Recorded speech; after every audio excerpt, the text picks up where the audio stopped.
தமிழகத்தில் தேர்தல் பிரச்சாரம் ரொம்ப அனல் பறக்க போயிட்டு இருக்கு. அமைச்சர் உதயநிதி ஸ்டாலினோட பிரச்சாரமும் அதற்கு அண்ணாமலையோட பதிலடியும் அப்படின்னு சோசியல் மீடியா ஃபுல்லாக கலகலப்பாக போயிட்டு இருக்குங்க. அமைச்சர் உதயநிதி ஸ்டாலின் பிரதமர் மோடிக்கு ஒரு பேர் வச்சு அழைக்கிறத அண்ணாமலை கடுமையாக விமர்சிச்சுட்டு இருக்காரு. நாங்கள் ₹1 கொடுத்தா எங்களுக்கு 29 காசு தான் வரி பகிர்வாக வருது, அதனால பிரதமர் மோடியை நாங்கள் 29 காசுன்னு அழைக்கலாம் அப்படின்னு சொல்லிட்டு ஒவ்வொரு பிரச்சார மீட்டிங்லையும் அவர் பேசிட்டு இருக்காரு. இதுக்கு ஒரு பிரதமராக இருக்கிறவரை எப்படி நீங்கள் இந்த மாதிரி பேசலாம்?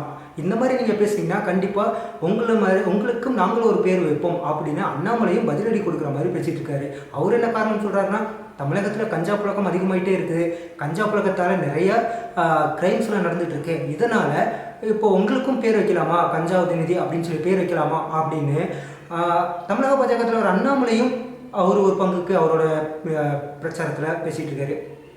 ரெண்டு பேரும் இப்படி மாறி மாறி பேர் வைக்கும் படத்தில் ஈடுபடுறதுக்கு நிறைய பேர் சப்போர்ட்டும் பண்ணுறாங்க. 29 காசு தானே நமக்கு வரி பகிர்வாக வருது, அதனால் அப்படி போடுறதுல எந்த ஒரு தப்பும் இல்லையே அப்படின்னு ஒரு தரப்பினரும், தமிழ்நாட்டில் கஞ்சா பழக்கம் அதிகமானதுனால தான் கொலை அப்புறம் திருட்டு வழிப்பறி, இன்னும் சொல்லப்போனால் கற்பழிப்பு கூட நிறைய நடந்துட்டுருக்கு, அதுவும் கூட்டு பலாத்காரம்லாம் நிறைய நடந்துகிட்ருக்கு, இதுக்கும் காரணம் கஞ்சா பழக்கம் தான் அப்படின்னு சொல்லி அதனால் அவர் வைக்கிறதுக்கும் சப்போர்ட் பண்ணிடுறதுக்கு ஒரு 4 பேர் வரதான் செய்கிறாங்க.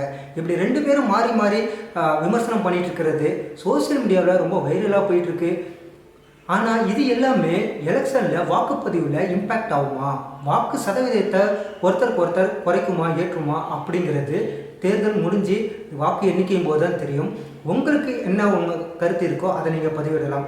இது இவங்க 2 பேர்த்தோட பேச்சுக்கள் எல்லாமே அவங்களுடைய வாக்கு சதவீதத்தை குறைக்குமா இல்லை எந்த ஒரு இம்பேக்ட்டுமே ஆகாதா அப்படிங்கிறத நீங்கள் கருத்தை பதிவிடுங்க.